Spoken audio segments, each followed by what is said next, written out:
But no, I do get the same buzz DJing as I do boxing. I don't, because in boxing, this is for me. This is really for me. But DJing, I get the same kind of buzz as like in front of like 2,000 people, and like you're spinning tracks in, and they're enjoying it because like what you do. First of all, I'm like for half an hour watch a DJ on that from before me, and I think like I look around in the crowd, I think, oh, he's doing a blinding job. So then I stay on that same kind of track. Now if you ain't doing nothing, I'm like.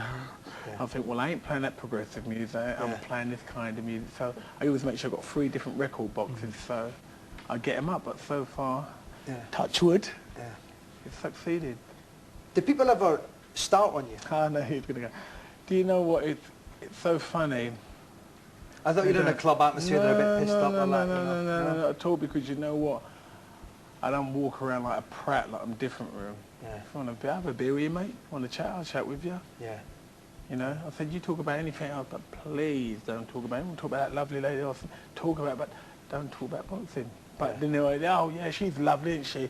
What are you fighting again anyway? So, but, you know, if they're like, you know, fools, I send them on their way, mate. Straight on fella. Or I'll stand and talk to them if I think they're talking sense, and I talk with them all. It doesn't bother me, and I think that's, I don't get a problem at all. You know, some kids go, oh, you ain't that big, are ya?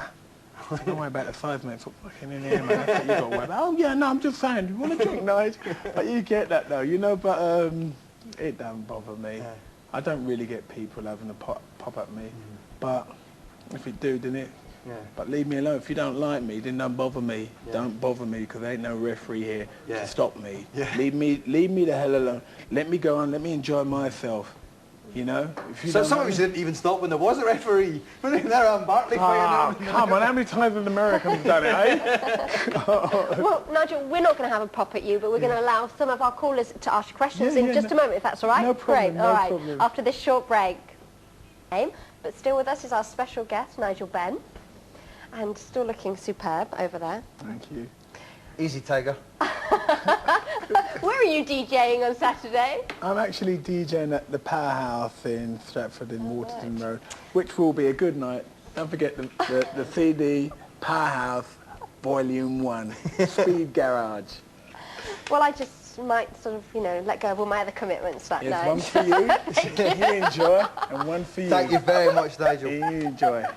Anyway, Shelley prefers the older stuff like The Bachelors. Let's stop monopolising you and go to our first caller, Jason from Southampton. Hi, Jason. Hiya. Hi. Hi, mate. What do you want to ask, Nigel? Nigel, I want to go back to the McClellan fight. Yes, sir. Don't get me wrong, I've been a lifelong fan. I think you're fantastic. Thank you very much. I think you epitomise British boxing. I think you're something really special, man. Thank you, sir. But when you look back at the McClellan fight, and in your darkest moments, do you ever feel guilty about the state he's in at the moment? So, what was that last? Do you ever feel guilty about the state that McClellan's in? Do I feel guilty? I feel we both went in there. I went in there to win, to keep my title here in England. You know, most of it worked all my life to be world champion, you know, but these are the risks we take in boxing. It's very hard to say, do I feel guilty, because I think if I did, I'd fall apart. But no, it was something where it was like 2 gladiators in a ring, and I just want to be victorious. You know, this is the thing that, you know, the risk we take, and it's sad that it happened.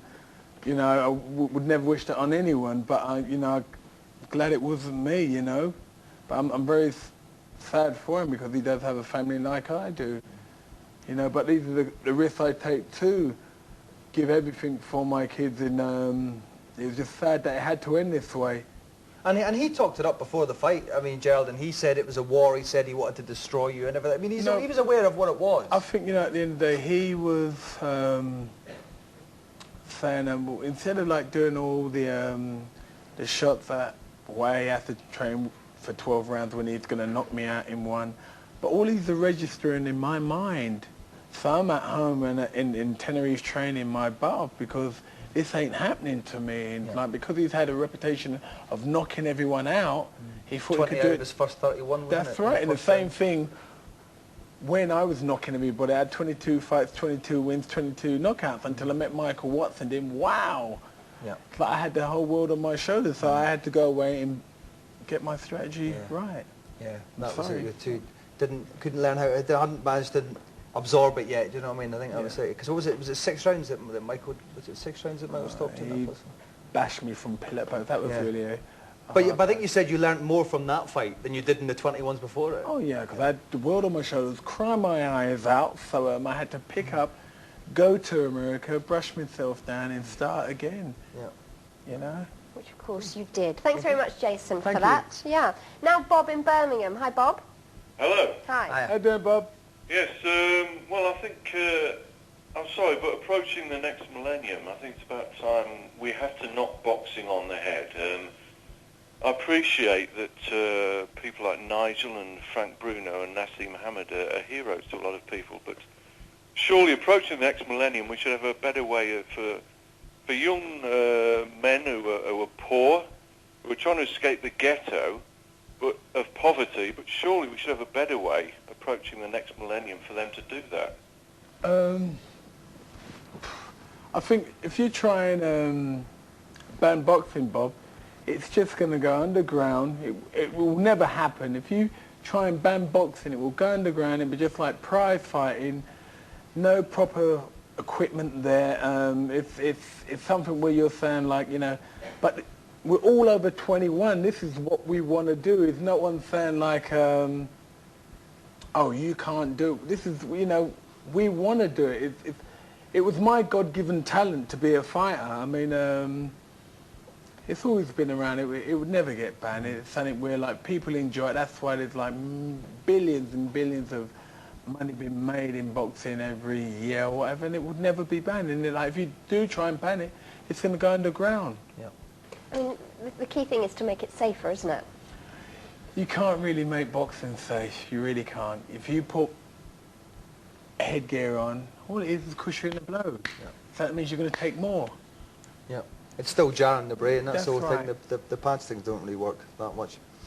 Thanks for your call, though, Bob. yeah. Thank you. Thoughts with us? Yes, difference of opinion, but that's what democracy is all about. Let's go to Simon in Aylesbury. Hi, Simon. Hello. Hi, Simon. Hello. What would you like to say to Nigel? I'd just like to say, how does he think Lennox Lewis will fare against Amanda Holyfield if he does fight him? After what I saw on Saturday, Simon, I think he's too big. Lennox Lewis is like, 18 stone. Evander Holyfield's like 14, 15, and plus he's about 6'1", 6'1.5". Lennox is 6'5", and the power that we saw that he had on Saturday or Sunday morning is I've never seen a fighter a heavyweight been knocked out like that, gritting his teeth to try and like get that pain out of him, and I think like he will annihilate Evander Holyfield. I think Evander Holyfield's a very, very good fighter. I mean, he had wars with Riddick Bowe, but I think they took everything out of him, and I think Lennox to be victorious within 5 rounds. Okay. Right. Thank you very Okay, much for thank that, you, Simon. Yeah. Do you know, I always moan about this show starting too late, but I also think it finishes too early as well, because I just love to sit and chat with Nigel for the rest of the night, but we're out of time. You must Oh, come wait. back again. Yeah. I was Nigel, enjoying come that. back again. Right, Yes. all day long. Love Just to make go. sure you get Come back when you got the driver next down on album. Yeah. The next album, Yeah. come back, we can hold that. Volume 1 Speed Garage, mixed by DJ Ride and Nigel Benn. Thank you very much indeed for coming on, Nigel. Thank you. Right, and now, I've got to come back down to earth a little bit now.